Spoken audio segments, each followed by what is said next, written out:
McDonald's has come under fire for a reason that will make your blood boil. I'm gonna tell you everything you need to know here for you on IO. Welcome back to InformOverload. I'm Charlotte Dobre. Let me know in those comments down below what your favorite thing to order from McDonald's is. If you're like me, you love McDonald's coffee. It's tasty and fairly priced, unlike other chains like Starbucks that charge like $4 for a latte. Sarah Douglas is 32 weeks pregnant with her third child. On her way to her son's baseball tournament on July 29th, she pulled into a McDonald's drive-thru to grab a coffee along the highway in Lethbridge, which, if you don't know your Canadian geography, is in southern Alberta, Canada. She took a sip of the coffee she was served and immediately spat it out. It definitely was not coffee. She put on her hazard lights, pulled over, and washed out her mouth with water. Sarah then took off the lid and took a look inside the cup, and an overwhelming smell of chemicals came out. The substance inside was watery and brown. Sarah Douglas drove back to the McDonald's in a fiery fury. Hell hath no fire like a woman who just drank chemicals, let me tell you. She tells the supervisor about the problem, and all the supervisor did was offer her new coffee, which is like, hell no, I'm not accepting a coffee from you. I don't even know what's in the one you already served me. Oh, you want another one? Oh yeah, sure, that makes everything better.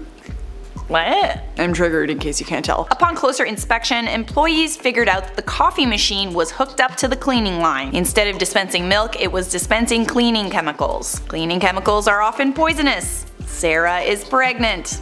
I'll just let that sink in for just a second now. The supervisor brought the bottle over to Sarah so she could take a picture of it. The crazy thing is, a coworker had overheard the conversation and said that this wasn't the first time something like this has happened. After speaking to Poison Control, Sarah felt relieved. It was an acid solution, but she hadn't consumed enough of it because she spat most of it out. When it is consumed, it can cause irritation, allergic skin reactions, and the warning on the label says keep out of reach of children. Sarah does still plan to see her family doctor to make sure whatever she drank did not harm her unborn baby. The particular franchise owner is named Dan Brown, and he said that in order to rectify the situation and make sure it doesn't happen again, they've put up a sign. The machine gets cleaned every morning, which is why it was hooked up to the solution. I guess that's an excuse, but like my question here is, there's a lot of people who get coffee from McDonald's every morning. How many people mistakenly drank cleaning product because of this location's careless mistake? McDonald's Canada did not respond when asked to comment on this story. As for Sarah, at this time she does not want to seek legal action. She just wants to raise awareness to make sure it doesn't happen again. What if the solution was hooked up to the juice dispenser and was served to kids? It's clear the employees at McDonald's need to pay a little more attention, am I right? Okay guys, that's all I have for you on that story. It is time for comments. Commentants. Do the commentants.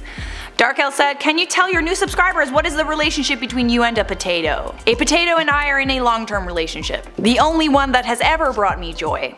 Charlie Mushing said, how come you guys vanished for like 3 weeks? I told you, I had ligma. Katie Cat said, please post on your YouTube channel. No!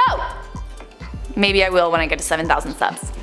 So go subscribe. The Mystery Man said, I'm changing my Instagram name to Don't Hate Potate. Not if I change it first. You can be Don't Hate Potate 01. The video is over and thank you for watching. If you want to keep watching, there's another IO video right over there. I'm sure it's pretty good. I don't know which one it is, but I'm sure it's decent. And there's also a playlist right there that you should check out. If you got that Instagram, follow me and IO. Our links are posted in the description, and obviously make sure you stay subscribed, turn on those notifications, and I will see you in a future IO video.